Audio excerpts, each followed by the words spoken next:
참 고맙고 감사합니다. 어버이 주일 기념해서 짧은 영상 준비했습니다.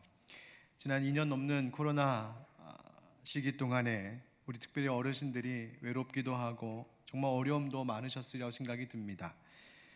그 중에는 요양원에 계신 분도 계셨을 테고, 오랫동안 병상에 병원에 누워 계신 분도 계셨을 테고, 또 멀리 계셔서 자주 찾아뵐 수도 없었던 참 여러 어려움 속에 있었던 부모 또 자녀들도 계셨으리라 생각합니다. 오늘 이번 어버이 주일이 우리 부모님들께나 또 우리 자녀된 모든 분들에게나 하나님께서 위로도 주시고 새 힘도 주시고 삶의 소망을 다시 주시는 이 거룩하고 복된 날 되기를 예수님의 이름으로 축원드립니다. 인터넷에 올라온 한 초등학생의 재치 있는 시 한 편이 제 마음에 감동을 주었습니다. 제목은 비밀번호입니다. 우리 집 비밀번호 7자리 띠띠띠 띠띠띠띠 누르는 소리로 알아요. 띠띠띠 띠띠띠띠는 엄마, 띠띠 띠띠 띠띠띠는 아빠, 띠띠띠띠 띠띠띠는 누나, 할머니는 띠띠 띠 띠 띠 띠 띠. 제일 천천히 눌러도 제일 빨리 나를 부르던 이제 기억으로만 남은 소리, 보고 싶은 할머니. 어떤 의미인지 금방 이해가 되시죠? 다른 가족들은 현관문의 7자리 번호키 빠르게 누르는 것에 비해 나이 많으신 할머니는 천천히 띄엄띄엄 누르는 그 소리, 그 느린 손길을 어린 손자는 할머니 돌아가신 후에도 기억하고 있었던 모양입니다. 그 소리를 들었을 때에는 왜 저렇게 느린가 생각도 했었겠지만, 돌아가시고 나니 그 느리게 누른 현관문, 그러나 제일 빨리 먼저 나를 찾아 모든 사랑을 쏟아 부어주셨던 할머니가 너무나 그리웠던 게지요. 이제는 기억으로만 남은 그 소리, 여러분, 소리는 기억에만 남았지만 받은 사랑은, 받은 은혜는 기억에 그저 묻혀있지 않고 여전히 우리의 삶 가운데 같이 살아있어 우리의 가슴을 따뜻하게 하는 것, 그것이 부모님이, 우리 할아버지 할머니가 우리에게 주신 사랑이요 은혜인 줄 믿습니다. 오늘은 어버이 주일입니다. 여러분은 어떤 어머니, 어떤 아버지, 어떤 할머니와 할아버지에 대한 기억을 가지고 계신가요? 하나님은 하나님의 백성된 우리들에게 반드시 지켜야 할 계명 주시면서 사람이 사람에 대하여 지켜야 할 그 명령 중에 첫 번째로 바로 이 말씀을 주셨지요. 너는 네 하나님 여호와께서 명령한 대로 네 부모를 공경하라. 그리하면 네 하나님 여호와가 네게 준 땅에서 네 생명이 길고 복을 누리리라. 아멘. 예수님께서도 이 말씀을 기억하셔서 영생을 얻기 위해 무엇을 해야 합니까? 물어본 한 청년에게 이렇게 대답하셨습니다. 네 부모를 공경하라. 네 이웃을 네 자신과 같이 사랑하라 하신 것이니라. 아멘. 즉 부모님 공경하고 효도하는 것, 그것은 이 세상을 살아가는 모든 사람들의 일반적인 의무요 도덕이요 윤리이지만, 그 전에 하나님을 경외하는 하나님의 백성들에게는 마땅히 지켜야 할 하나님의 명령, 계명이 바로 부모 공경 효도하는 것이란 말입니다. 오늘 말씀 욥기 14장은 고난 중에 있었던 욥이 그의 친구 소발과의 대화 후에 하나님 앞에 드리는 기도입니다. 욥기라고 하는 성경의 책이 시가서, 그러니까 문학적으로 시의 장르에 들어가는 긴 글이라는 것을 생각해 보면, 특별히 그 가운데서도 이 14장은 욥의 기도는 그 중에서도 매우 뛰어난 문학적인 시적인 표현을 담고 있는 것이 바로 이 욥기 14장의 욥의 기도입니다. 여기서 욥은 인생이 무엇인지에 대하여서 말하며 하나님 앞에 기도하고 있습니다. 여러분은 인생을 뭐라고 생각하십니까? 인생은 뭘까? 여러분, 이 질문은 인류가 다 가지고 있는 질문이요, 수많은 사람들이, 또 수많은 철학자들의 끊이지 않는, 바로 해결되지 않는 그 질문이요 과제일이라는 생각이 듭니다. 아마 여기 계신 100명의 여러분들에게 인생이 뭐라고 생각하십니까? 라고 물으면 아마 100명이 다 저마다 각기 다른 대답을 주실 것 같다는 생각도 해봅니다. 그래서 어쩌면 인생이란 뭘까? 바로 이 질문의 답을 찾아가는 그 길이 인생 자체가 아닐까 생각해 봅니다. 오늘 본문 속의 욥은 인생을 어떻게 설명하고 있을까요? 이 설명이 우리에게 참으로 무거운 의미로 다가오는 이유는 욥이 이 말을 할 때, 이 기도를 드릴 때 인생이 너무 편안하고 안락하고 행복했을 때에 하나님 앞에 드린 기도가 아니라 고난의 저 밑바닥 가운데에 떨어져 있었던 그 비참하고 비극적인 순간에 하나님 앞에 드리며 했던 기도, 바로 그 욥의 기도이기 때문에 그렇습니다. 더 본질적으로는 바로 이 욥의 고백을 통하여, 욥의 이 인생관을 통하여 하나님이 우리에게 이 땅에 살아가는 모든 인생들은 이러한 존재라고 가르쳐 주시는 바로 하나님의 가르침이기 때문에 우리는 이 말씀에 더 귀를 기울이게 되는 겁니다. 여러분, 먼저 욥은 이 땅에 사는 모든 사람들을 한 구절로 표현했습니다. 바로 오늘 1절 말씀이기도 하고 오늘 설교의 제목이기도 한데요, 한번 따라합시다. 여인에게서 태어난 사람. 여인에게서 태어난 사람은. 여러분, 이 말을 히브리 원문을 보면 아담 옐루드 이사 이렇게 되어 있습니다. 즉 아담이라는 말로 시작합니다. 아담이라고 하는 말은 창세기에 하나님께서 처음으로 지으신 사람의 이름이기도 하지만 아담이라고 하는 이 말은 모든 인류, 모든 사람을 가리키는 일반 명사로도 쓰입니다. 그리고 이 아담이라고 하는 히브리어 단어는 흙, 땅이라고 하는 이름의 이 뜻의 아다마라고 하는 단어로부터 온 것으로 여겨집니다. 그 말은 본래 사람이 흙에서 왔다라고 하는 것이죠. 우리는 흙으로 지음받은 자입니다. 그 코에 생기를 불어넣으신 하나님 때문에 생명이 된 것이죠. 그렇기 때문에 아담, 우리들은 하나님의 생기 없이는, 하나님의 영이 우리 가운데 불어넣어지지 않고는 우리는 고작 흙덩어리, 진흙덩어리에 불과한 연약하고 미약한 존재라는 말입니다. 여인에게서 태어난 사람, 여러분 생각해 보세요. 인류 역사 속에 어느 인생도 예외 없이 모두가 여인에게서, 어머니에게서 태어났습니다. 그 어머니 역시도 생각해 보면 여인에게서 태어난 존재였습니다. 그래서 오늘 성경에서 이 여인에게서 태어난 사람이라고 하는 말은 우리 모두가 똑같이 연약한 존재들이요, 또한 우리 모두가 죄 가운데 태어난 존재, 죄인임을 의미하고 있습니다. 시편 51편 5절에서 시인이 노래하기를 내가 죄악 중에서 출생하였으며 어머니가 죄 중에서 나를 잉태하였나이다. 아멘. 나도 죄인인 어머니에게서 태어났고 어머니도 죄인인 그의 어머니에게서 태어났고 죄 가운데서 태어난 우리는 이미 죄인일 수밖에 없다는 것이지요. 그래서 여인에게서 태어난 사람이라고 하는 이 욥의 고백 속에는 이러한 의미들이 내포되어 있는 것입니다. 모든 사람들을 부르는 바로 이 말이고, 그 모든 사람들이 죄인이라는 뜻이고, 그러니 하나님 없이는 우리는 고작 진흙 덩어리에 불과한 연약한 존재임을 말하고 있는 것이 바로 여인에게서 태어난 사람이라는 그 구절이 의미하고 있는 것입니다. 오늘 말씀을 보면 욥이 그래서 이 여인에게서 태어난 모든 인생들을 세 가지 비유를 통하여 우리에게 설명해 주고 있는데요, 이 이야기는 고난 중에 있는 욥 자신이 내가 이와 같은 인생입니다라고 하나님 앞에 토로하며 탄식하는 기도이기도 하지만 동시에 우리 모두의 고백을 사실은 대신해 주고 있는 것 같습니다. 욥은 우리의 인생을 어떻게 바라봤을까요? 하나는 우리의 인생이 꽃과 같다고 말하고, 또 하나는 그림자 같다고 말하고, 또 하나는 밭에서 땀 흘려 일하는 품꾼 같다고, 그것이 우리의 인생이라고 말합니다. 먼저 인생의 꽃과 같다는 것이 뭡니까? 꽃은 자라는 때가 있지만 동시에 시드는 때도 있는 것이죠. 꽃은 아름답고 화려하게 피지만 사실 매우 연약합니다. 신경 써서 조심하지 않으면 금세 꽃잎은 찢어지고 떨어지기 쉽습니다.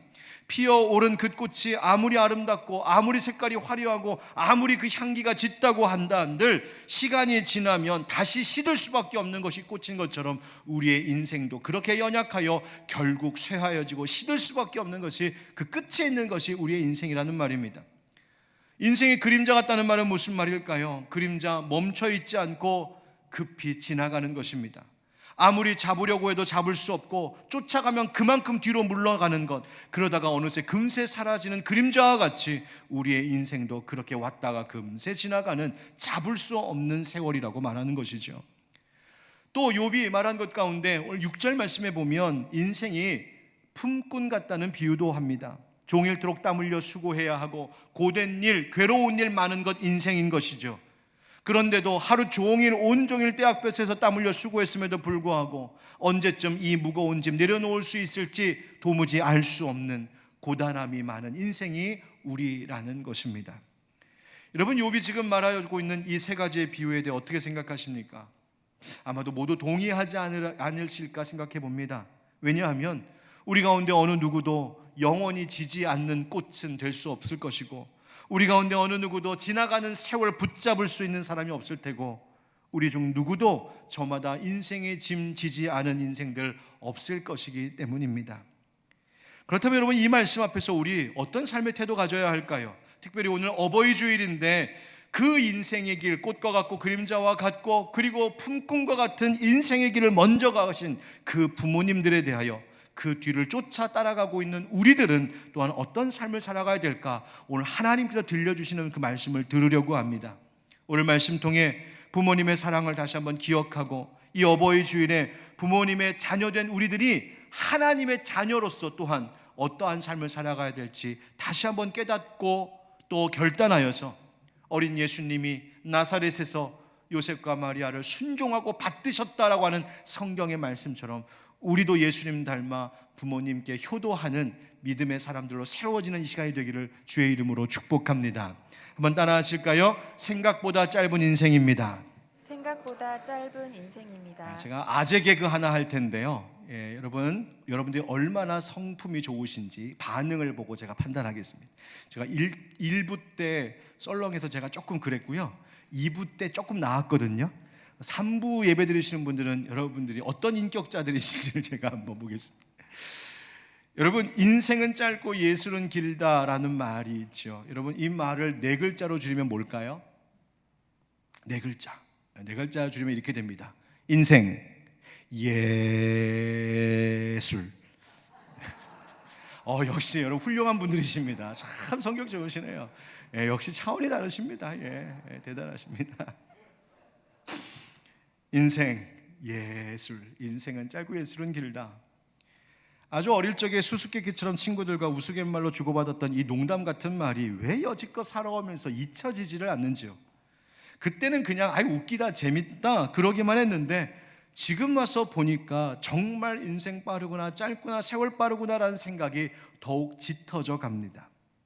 인생 생각보다 그렇게 길지 않습니다. 욥도 그것을 고백합니다. 1절 상반절에 보니까 여인에게서 태어난 사람은 생애가 어떻다고요? 짧다고요. 여러분, 인생의 속성은 짧은 것입니다. 세월이 쏜살같이 지나갑니다. 얼마나 빠르게, 얼마나 덧없이 지나가는지 2절에서는 이렇게 노래한 것이죠. 그는 꽃과 같이 자라나서 시들며 그림자같이 지나가며 머물지 아니하거늘. 왔다가 금방 사라지고 피었다 금방 지고 잡을 수 없는 것. 시편의 시인도 그래서 이렇게 노래했습니다. 시편 39편 5절에 주께서 나의 날을 한 뼘 길이만큼 되게 하심에 나의 일생이 주 앞에는 없는 것 같사오니 사람은 그가 든든히 서 있는 때에도 진실로 모두가 허사뿐이니이다. 아멘. 인생이 얼마나 짧은지 나의 하루가 고작 한 뼘 정도밖에 느껴지지 않는다고. 내 인생을 몽땅 다 합쳐봐도 영원하신 하나님 앞에서는 아예 내 인생은 없는 것과 마찬가지라고 그렇게 말하고 있습니다. 그러니 우리의 인생들이 제 아무리 이렇게 내가 든든하다, 내가 강하다, 내가 우뚝 서 있다라고 외친다 한들 하나님 앞에서, 지나가는 세월 앞에서 우리는 아무것도 내세우고 자랑할 것이 하나 없는 정말 흙과 같은, 진흙과 같은 존재들이 우리들인 것입니다. 여러분, 생각보다 시간이 길지 않습니다.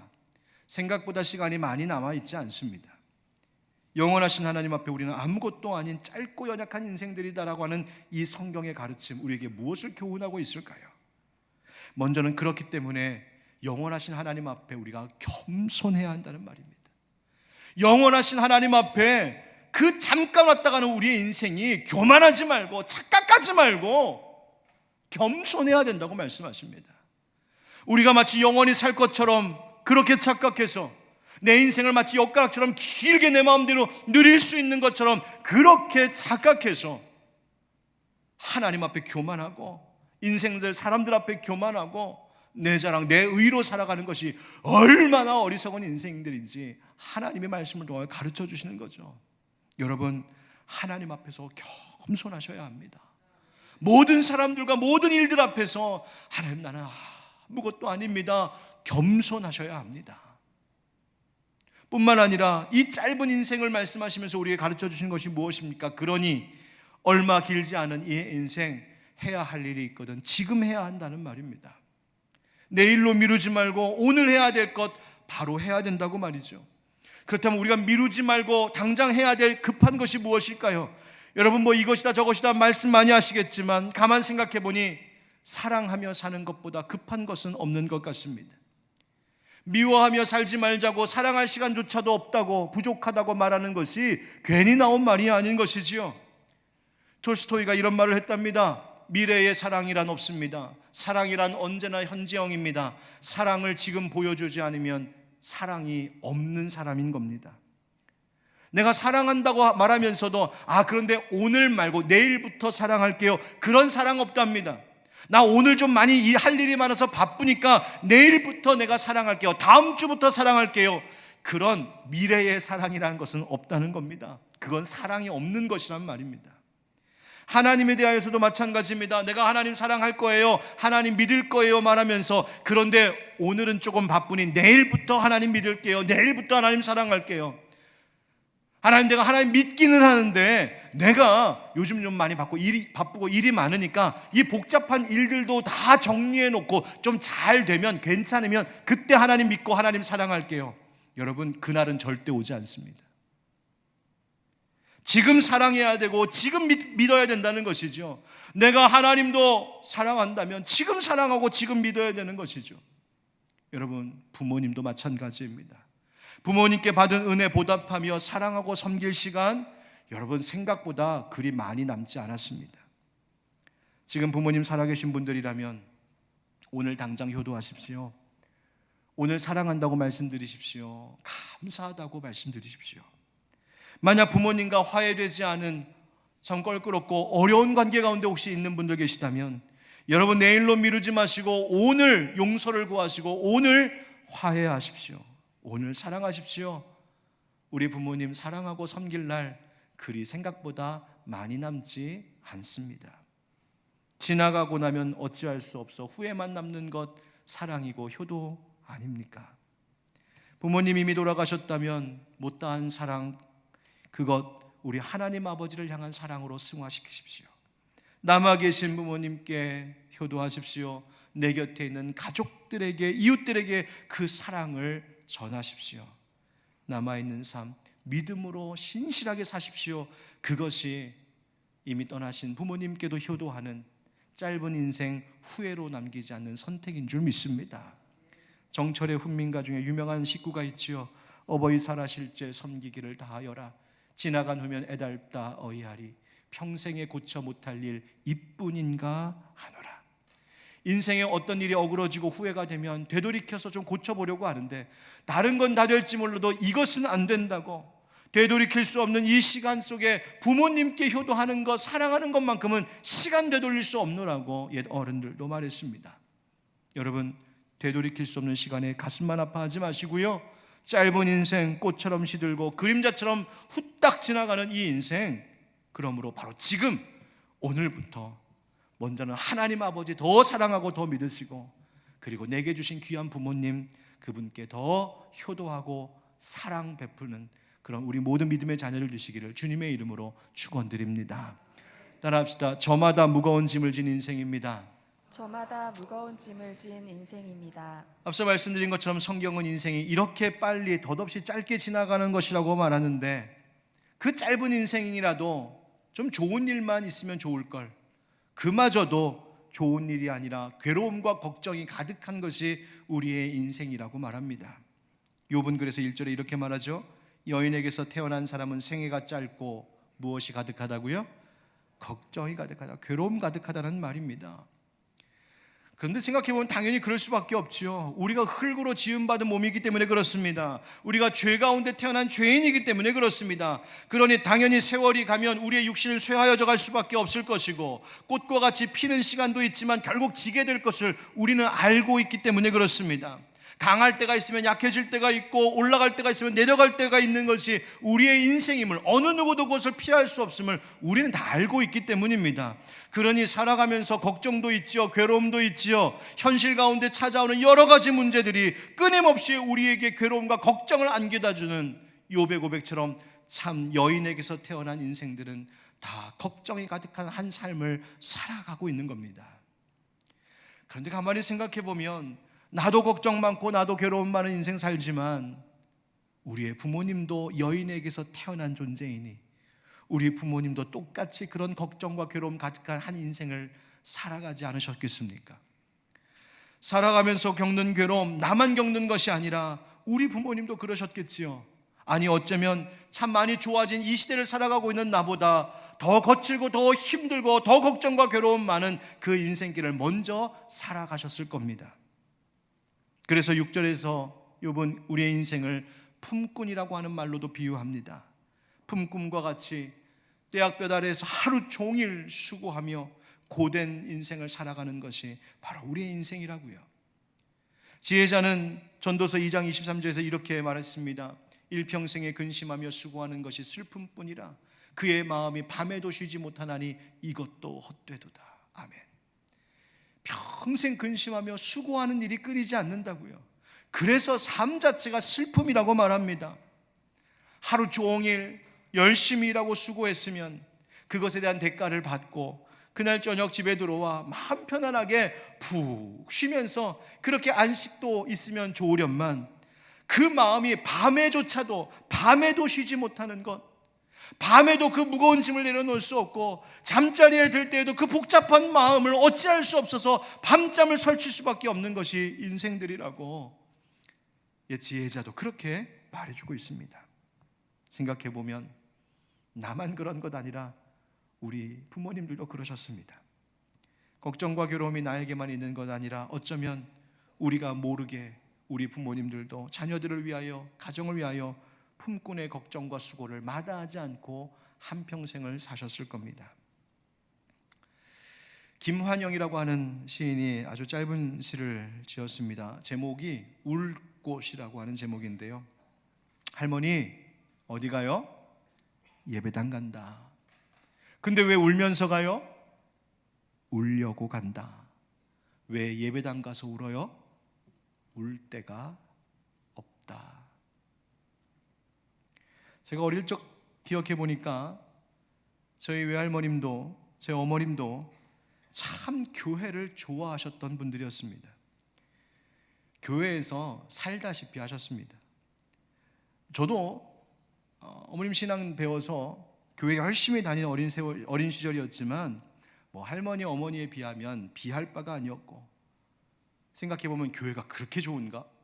교회가 그렇게 재밌나? 뭐 그런 생각도 들 때가 있었습니다. 그런데 이제 와서 생각해보니까 할머님도 어머님도 그저 좋아서만, 그저 재밌어서만, 그저 즐거운 일만 있어서 그렇게 교회에 늘 머무셨던 것이 아님을 이제서야 깨닫습니다. 교회에 오랫동안 머무는 시간만큼이나 그분들도 울 일이 참 많으셨던 게지요. 교회에 머물러 있은 만큼 괴로운 일이 많았던 겁니다.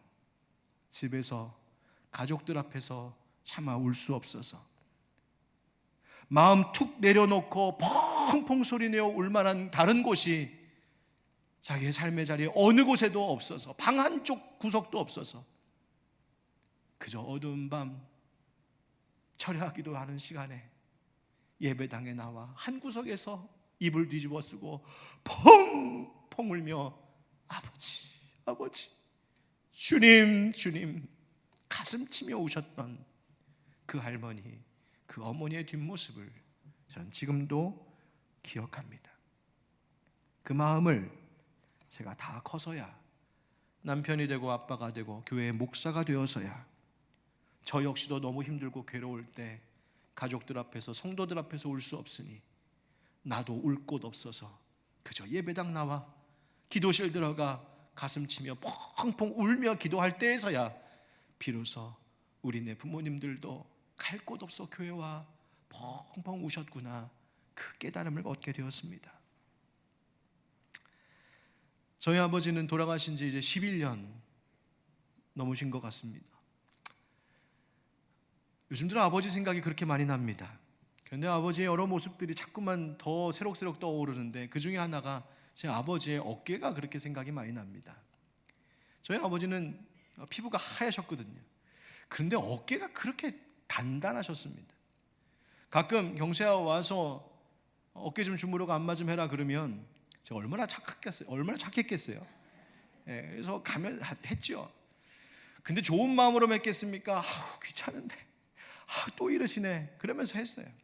그런데 어깨를 주무르고 안마하다 보면 어쩜 그렇게 돌처럼 단단한지. 저는 그랬어요. 우리 아버지 운동을 많이 하셨나? 아니면 우리 아버지 체질이 이런가? 체형이 원래 이러신가? 그냥 그랬었습니다. 그런데 알고 봤더니 그게 아니라 그게 다 인생의 짐이었더군요. 아버지가 인생의 짐 지고 사셨던 것 때문에 어깨가 그렇게 돌처럼 굳었다는 것을, 제 어깨가 굳어가는 것을 보면서 이제서야 깨닫습니다. 퇴근에 집에 들어가, 얘들아 여기 아빠 여기 좀 쳐봐, 여기 좀 눌러봐. 아빠 왜 이렇게 딱딱해? 똑같은 얘기를 들으면서 원래 그랬던 게 아니라 가족을 위해서, 자녀를 위해서 그 인생의 무거운 짐, 그 걱정 가득한 인생 살아가시다가 우리 아버지도 어깨가 그렇게 돌처럼, 돌덩이처럼 딱딱해지셨던 거구나. 이제서야 그것을 조금씩 깨달아갑니다. 여러분도 그 부모님, 그 수고, 그 걱정 가득한 인생을 사신 부모님의 마음을 헤아리신다면 이제라도 그 수고를 이해해드리고 감사함으로 우리가 효도해야 되지 않겠습니까? 자식도 모르게, 식구들 모르게 눈물로 기도했던 수많은 일들, 걱정과 수고를 짊어졌던 부모님의 마음 우리가 위로해드려야 합니다. 이런 부모님 위로하는 길이 뭘까요? 사람이 어떤 말로 되겠습니까? 하나님의 은혜 전하셔야 합니다. 여러분, 혹시 여러분 부모님 중에 아직 예수 믿지 못하셨고 아직 구원받지 못하신 부모님들 계시다면 작정하고 기도하십시오. 우리 아버지, 우리 어머니 예수 믿고 구원받게 해달라고, 천국 갈 수 있게 해달라고 기도하십시오. 여러분, 우리 어머니 아버지 돌아가시기 전에 복음 전하셔야 됩니다. 돌아가시고 나서 후회하지 마시고요, 지금 복음 전하시고 지금 예수 믿도록 여러분 기도하시고 섬기셔야 됩니다. 이미 부모님 예수 잘 믿고 계신 부모님 계시다면 그 부모님의 신앙 잘 따르는 것이 걱정 가득한 인생 살아오신 우리 어머니 아버지에게 위로해드리는 길입니다. 여러분, 제가요 목회하면서 우리 어르신들, 우리 특별히 연세 많으신 분들의 기도 제목을 받아보면 그 많은 기도 제목 중에 1순위가 단연 뭔지 아십니까? 우리 자녀 돈 잘 버는 것, 출세하고 성공하는 것, 천만에요. 단연 1순위 기도 제목은 목사님, 우리 아들, 우리 딸, 우리 사위, 우리 며느리, 내 손자, 손녀들 예수 잘 믿는 하나님의 자녀 되게 해주세요. 쟤네들이 아직 예수님 몰라요. 옛날에 좀 다녔었는데 지금 결혼하고 나서 돌아섰어요. 이제는 다 컸다고 부모 말 안 듣고 교회 안 다닌대요. 여러분, 회개하십시오. 여러분, 혹시 이 말씀을 듣고 계신 분들 중에 젊은 분들, 또 이 말씀 듣고 계신 분 중에 본인 생각하기에 신앙생활 시시껄렁하게 하고 계신 분들 계시다면 여러분, 회개하셔야 됩니다. 여러분, 불효하고 계신 겁니다. 그 믿음의 부모님께 내가 효도할 수 있는 최고의 길, 그분들의 마음을 위로할 수 있는 최고의 길은 다른 것 아니라 내가 부모님의 신앙 이어받아 예수 잘 믿고 한평생 살아가는 동안에 하나님의 신실한 자녀로 살아가는 것, 믿음의 뜨거움을 가지고 살아가는 것, 나중에는 이 세상 떠나실 부모님 가슴에 품고 기도해 줄 수 있는 자녀로 서는 것, 여러분, 그것이 부모에게 가장 효도하는 길임을 여러분 잊지 않는 여러분 되시기를 주님의 이름으로 축원드립니다. 그래서 세 번째 따라합시다. 안식과 즐거움이 필요한 인생입니다. 안식과 즐거움이 필요한 인생입니다. 욥이 4절에 이렇게 말합니다. 누가 깨끗한 것을 더러운 것 가운데에서 낼 수 있으리까? 하나도 없나이다. 아멘. 이 말은 무슨 말이냐면요, 우리의 인생이 죄 가운데 태어나지 않았습니까? 나도 죄인이고 너도 죄인이고 우리 부모님도 죄인이고 내 자식도 죄인이고, 어떤 인생도 스스로는 그래서 구원할 수 없다는 말입니다. 어떤 인생도 스스로 구원할 수 없다고요. 모두가 죄인이니까. 그래서 욥이 그 다음에 5절 6절에 하나님 앞에 이렇게 기도합니다. 우리 한번 같이 읽어봅시다. 시작. 그의 날을 정하셨고 그의 달수도 주께 있으므로 그의 규례를 정하여 넘어가지 못하게 하셨사온즉 그에게서 눈을 돌이켜 그가 품꾼같이 그의 날을 마칠 때까지 그를 홀로 있게 하옵소서. 아멘. 여러분, 이게 지금 너무나 큰 고난 중에 있는 욥이 하나님 앞에 드리는, 이 고통 중에 있는 욥이 하나님 앞에 드리는 괴로움의 기도라는 것을 이해하셔야 됩니다. 다른 성경의 번역을 좀 인용하여 이 기도가 무슨 의미인지를 설명하자면 이런 겁니다. 하나님, 인생 살아갈 날수 하나님 정하지 않으셨습니까? 몇 달을 살아갈지 그 수도 하나님이 다 헤아리고 계시지 않습니까? 주님, 하나님은 무한하시지만 우리에게는 사람이 더 이상 넘어갈 수 없는 한계도 정하시지 않습니까? 우리 유한합니다. 그러니 하나님, 사람에게서 눈을 좀 돌리셔서 숨 한 번 편안하게 쉬며 숨 한 번 돌릴 수 있게 해주십시오. 하루 종일 밭에서 땀 흘려 애써 일한 품꾼이 이제 집에 들어가 대가를 얻고 남은 시간 편안하게 옷 벗고 푹 쉴 수 있는 것처럼 품꾼같이 보낸 그 하루만이라도 편히 좀 쉴 수 있도록 하나님 나 좀 내버려 두어 주십시오. 여러분, 욥이 어떤 심정인지 아시겠죠? 얼마나 괴로우면. 생각해보면 우리도 마찬가지 아닙니까? 품꾼같이 너무나 힘든 인생, 하나님 나도 한번 편안하게 좀 쉴 수 있게 해주세요. 그냥 근심 걱정 다 내려놓고 뭐 내가 큰 거 바라는 건 아니고 걱정 없이 한번 푹 자고 쉼 한번 갖게 해주세요. 우리들의 생각 아닙니까? 부모님들 어떨까요? 평생을 품꾼과 같은 수고로 살아오셨을 부모님, 우리 부모님도 남은 여생 안식과 즐거움이 필요하지 않겠습니까? 사랑하는 성도 여러분, 우리 부모님의 즐거움과 안식을 위해서 기도하셔야 됩니다. 하나님, 평생도록 땀 흘려 수고하신 우리 부모님 남은 여생 하나님 잘 쉬실 수 있도록, 이 땅 가운데 평안 가운데 계실 수 있도록 하나님 도와주시고, 영원한 안식 하나님 천국도 예비해 주십시오. 그리고 우리 어머니 아버지, 우리 부모님들 이 땅에서 즐거움과 안식 누릴 수 있도록 저도 마음을 다하여 물질을 다하여 봉양하게 해 주십시오. 이것이 마땅한 자식의 도리이기 때문입니다. 예수님께서 네 부모를 공경하라라고 하는 계명과 관련하여 말씀하신 것 가운데 당시 유대 백성들이 고르반이라고 하는 것으로 부모를 봉양하는 것 책임을 피하려고 했었던 것, 책망하신 일이 있습니다. 마가복음 7장에 너희는 이르되 사람이 아버지에게나 어머니에게나 말하기를 내가 드려 유익하게 할 것이 고르반 곧 하나님께 드림이 되었다고 하기만 하면 그만이라 하고 자기 아버지나 어머니에게 다시 아무것도 하여 드리기를 허락하지 아니하여. 이 말이 무슨 말이냐면 고르반이라고 하는 말은 하나님께 드리는 예물이라고 하는 뜻인데, 유다 백성들이 마땅히 자기의 부모를 물질로 봉양하고 섬겨야 되는데 고르반 외치면서 그 물질 나 하나님께 바쳤으니까, 하나님 앞에 드렸으니까 이제 부모님께는 안 드려도 돼 라고 그렇게 피해가려고 했다는 겁니다. 예수님이 그것을 책망하셨어요. 그것은 하나님을 기만하는 것이고 살아계신 부모도 기만하는 것이라고요.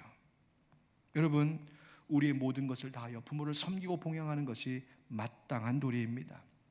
잠언 23장 22절에 너를 낳은 아비에게 청종하고 내 늙은 어미를 경히 가볍게 여기지 말라고 하셨습니다. 25절에 가서는 네 부모를 즐겁게 하며 너를 낳은 어미를 기쁘게 하라고 하셨습니다. 사랑하는 성도 여러분, 여러분의 삶이, 여러분의 수고와 헌신이 우리 부모님들의 즐거움과 안식이 되도록, 그것이 필요한 부모님들임을 기억하고 그렇게 잘 받들어 섬기는 정말 바른 그리스도인들, 바른 하나님의 자녀를 되시기를 축복합니다. 부모 공경 효도, 짧은 인생을 아름답게 채우는 일이고, 효도하는 것, 지나가는 세월 후회 없이 만드는 일이고, 효도하는 것 하나님께서 복 주시는 길인 줄 믿습니다. 우리 결단하고 이 일 실천함으로 부모님들에게는 큰 위로가, 자녀들에게는 큰 복이 임하는 귀한 역사가 있기를 예수님의 이름으로 축원드립니다. 함께 기도합시다. 오늘 말씀 기억하면서 기도합시다. 하나님, 먼저는 내 부모 되신 하나님 잘 섬기는 우리 되게 해주십시오. 두 번째, 하나님, 우리 부모님들, 아버지 어머니, 또 우리 교회의 부모 세대, 우리 어른들 하나님 기억하시고 수고한 것 위로하시고 평안과 안식, 즐거움을 허락하여 주옵소서. 우리도 열심으로 효도하고 또 우리 교회의 여러 어른들 열심히 섬기는 교회 되기를 원합니다. 우리 함께 부모님들과 우리 어른 세대를 생각하면서 이 시간 잠시 기도하겠습니다. 기도합시다. 은혜가 풍성하신 아버지 하나님, 그렇습니다. 하나님, 우리가 받은 사랑, 우리가 받은 은혜가 얼마나 크고 놀라운지요. 주님, 우리로 하여금 은총 베풀어 주시고 우리로 하여금 결단과 변화를 허락하여 주셔서 우리 부모님들에게 근심과 걱정을 또 안 안겨드리지 아니하고 위로하고 기쁨 주고 평강으로 하나님 보살필 수 있는 우리가 되게 하여 주시옵소서. 우리 하늘빛 광성교회에 또 이 땅에 많은 우리 노인들 어른들 하나님 외롭지 않도록 돌봐주시고 아버지 하나님, 남은 여생이 주 안에서 품꾼이 그 하루를 쉼과 같이 하나님 편안한 쉼이 될 수 있도록 은혜 내려 주시옵소서. 아버지 함께하여 주옵소서. 사랑의 하나님, 오늘 주신 말씀을 기억하며 우리의 짧은 인생 미루지 아니하고 하나님 잘 섬기고 믿는 자녀들 되게 하시고 주님, 또한 우리 부모님께 효도함에 있어서 소홀함이 없는 우리 자녀들이 되게 하여 주옵소서. 부모 공경하라 하신 명령 잘 지킴으로 하나님 이 땅에서 누릴 복을 얻는 자들 되게 하여 주시옵시고 하나님, 그 부모 공경의 본을 또한 자녀들에게 잘 보여줄 수 있는 우리가 되게 하여 주시옵소서. 이 땅에 있는 또 우리 교회의 모든 부모와 우리 어르신들을 축복하여 주시고 외롭지 않도록 평안과 안식을 허락하여 주시옵소서. 아버지 하나님, 특별히 이미 부모님 천국에 보내드리고 나이가 들고 세월이 갈수록 더 부모님에 대한 그리움에 사무쳐 살아가는 우리 성도들 하나님 기억하여 주시고 이미 우리 부모님 하나님께서 안식으로 함께하고 계신 줄 알고 위로받는 이 하루가 되게 하여 주시옵소서. 하나님, 다하지 못했던 사랑, 후회와 아쉬움들 다 십자가 앞에 내려놓사오니 주여 그 마음을 어루만져 주시고 하나님, 남은 그 사랑 하나님께 그리고 내 사랑하는 가족들과 자손들에게 그 사랑을 베풀며 살아가는 우리 모두가 되게 하여 주시옵소서. 감사드리며 주 예수 그리스도의 이름으로 축복하고 기도하옵나이다. 아멘. 우리 다 같이 일어나서 어머니의 마음 우리 한번 같이 부르고 마치겠습니다. 나 실제 괴로움 다 잊으시고 기르실 제 밤낮으로 애쓰는 마음 진 자리 마른 자리 가라니시며 손발이 다 닳도록 고생하시네. 하늘 아래 근무하신 널따리요 어머님의 희생은 가히없어. 사람의 마음속에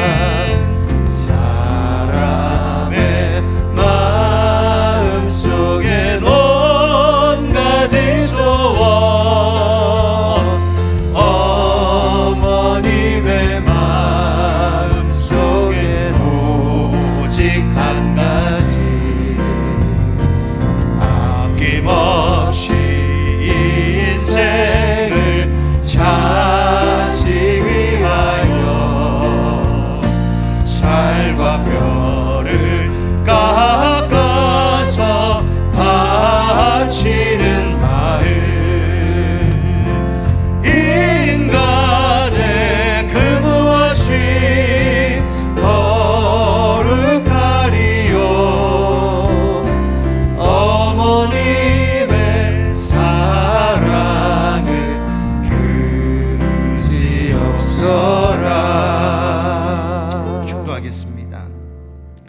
지금은 우리 주 예수 그리스도의 은혜와 하나님 아버지의 그 크고 놀라우신 사랑과 성령의 교통하심과 또 역사하심이 오늘 말씀을 듣고 우리 부모님께 정성으로 효도하며 부모 공경하라 하신 그 말씀 잘 지키며 살겠습니다 다짐하는 모든 자녀된 성도들 위해, 특별히 우리 사랑하는 모든 부모님들, 우리 어르신들, 그리고 떠나보낸 부모님을 그리워하는 남아있는 우리의 자녀들, 우리의 모든 자손들과 가정, 이 영적 가문인 하늘빛 광성교회 공동체 위에 이 땅에 살아가는 모든 우리의 어른들, 믿음의 선배들 위해 이제부터 영원까지 함께 하시기를 간절히 축원하옵나이다.